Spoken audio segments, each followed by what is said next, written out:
man. Good to be with you finally in person. We'll jump right into questions. Coach, I guess the D-line, who are some of the guys that have stood out to you, and what have you liked just about their development the last couple of months? Yeah, that whole group, they've got a great mindset and approach to them collectively. You see the old guys like DeMarcus Elliott and CO, continuing to be who they are, but then we've added some new guys, obviously J.H. Tevis, P.J. Lucas, L.D., Cox, so they're just really coming together, James Head, really having a good camp as himself. Just so, the older guys taking the right leadership in the right ways, being themselves. Just really collectively the whole group, and that's what we need from them. They're going to have to play a lot of guys together. I've believed in that for a long time, especially up front, and I think we've got a group of guys, a group of young men that are going to do that together. Coach, I wanted to ask you, obviously, hey, how's it going? Coach Allen's obviously calling the plays on game day. What is your primary role? Are you going to be on the field? Are you going to be upstairs? And sure. What's your area of focus on game day? You're going to be on the field and really managing a lot of the things for Coach Allen so he can still be the head coach as well. So handling personnel, handling sideline adjustments. When our defense is sitting on the bench, really working how we have our sideline operation to, go through our series, that we just came off of. Right, what were the issues? What are the corrections? What are the things we need to fix and improve and attack? So we're really working to handle that for him and then be able to give him the feedback, right? Here's what we're doing. Here's how we're responding. Here's how we're answering those problems. But then here's also the trends and the themes we're seeing from the offense, okay? On 1st and 10, they're really liking this. On every P and 10, first play of the possession, they've been doing this, right? On 3rd and medians, we've been getting that, so just kind of going back to him and helping recap for him what the series are, but then also what the trends and the tendencies within the game are. Chad, how are you, man? Hey, Dustin. Good to see you. You too. Just what stood out to you week one watching Illinois film, especially from Chase Brown and from Tommy DeVito? Yeah, familiar with Chase Brown. Obviously I saw him last year at Minnesota, and he rushed for, I think it was like 147 yards against us last year, and he just put up about 150 again. So familiar with him. He's a talented back. I think they've got a good plan for how they want to use him. What are his strengths as a running back? He really is a talented back. He's upper echelon in this league, and as you think about the Big Ten, they're going to run the ball. When you look at them collectively from last week, 41 rushes, 40 passing attempts, balanced. Ran for more yards, 260. Now, probably some of that's distorted at the end, having the lead. But they're going to run the football. They're a Big Ten football team, and they believe in that. But they also do a good job managing the game and distributing the ball, right? They had, I think it was 5 different receivers with 3 catches at least, including Chase Brown. So he's a guy that they're going to want to find a way to get the ball in his hands. I showed that second play of the game. But then, creating ways for, Isaiah Williams, 7 catches. But then they spread it out, to the other guys as well. So, a very good, balanced Big Ten football team that wants to run the ball. Quarterback did a great job managing the game. There's 75% completion percentage. That's pretty stinking good, And they didn't ask him, and they didn't have to ask him to do a whole lot with how the flow of that game went. But, very, very, very solid, balanced Big Ten football team.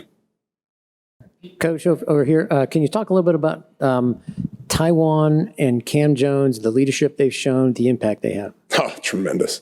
Those 2 young men, I know I talked when we were on Zoom last press conference about the leadership we have on defense, from all of those older guys, Taiwan and Jalen Williams and Monster in the secondary and Bryant Fitzgerald, then Cam in the linebacker room and seeing, some of these other guys really stepping up, Aaron Casey stepping up his leadership, Bradley Jennings stepping up his leadership. And then we already talked about the defensive line. It really is a strength for us just having so many older veteran players that they know how to handle their business, right? When you handle your business well, it becomes very easy to become a leader for the next group. And I think that's what you see, those guys, they just handle their business very well. And then, like I said, allows them to hold others accountable and be the leaders we need them to be. So really excited to see those guys go play Friday night. I guess in talking about new faces on defense, it feels like a lot of the guys that weren't here a year ago, whether they're transfers or freshmen, did enroll Guilty early. as charged, right? Fair. Just how much do you think, whether it's a guy like Deshaun McCullough as a freshman or it's some of the transfers you have, benefited from getting spring ball in terms of, new faces, but maybe having a lot of time to settle in?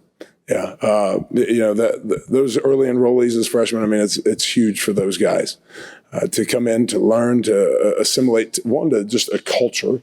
Two, to playing college athletics. It's for Desan McCullough. It's a change from playing from Bloomington South. They're a great program there at Bloomington South, but anytime you make that step up to college football, it's going to be a change and an adjustment. So now that he doesn't have to attempt to do that in August, he was doing that in January, February, March. It's so great to have those guys and for him to, again, learn. And we're a young man that we're expecting to contribute, as we are several of these freshmen. But then also those older guys, just as I mentioned, right, the J.H. Tevises and the P.J. Lucas, Ladarius Cox, those guys to be able to come in. We're thrilled to have Brylo Lanier and Lewis Moore in here, so some other transfer guys. We've been able to add to our depth. And that's how we're going to play on defense. The depth is our strength. We have to be able to play multiple guys, play a lot of them, and just keep sending the swarms. That's who we are, right? Swarm D is kind of our mantra and logo, and that's who we are going to be. And how do you do that? If you want to play if you want guys running to the ball and playing fast, you got to keep them fresh. In the way that college football works today, there's the tempos, the space. We don't put them into phone booths anymore, right? We spread them out a lot. And so for guys to be able to run and play in space and play fast, we've got to be able to play a lot of guys. And we're very fortunate to have a lot of new guys that we can do that with.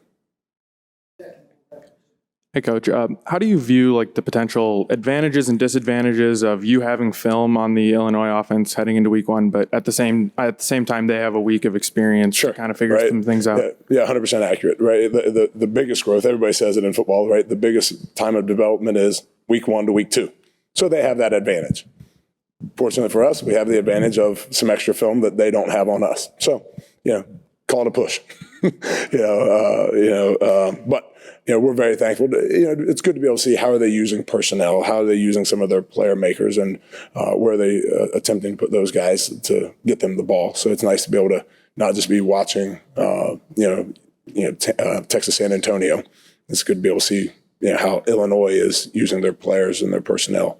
Hey, listen. Yeah, they're not going to go do everything they just did against Wyoming either. We're not that naive.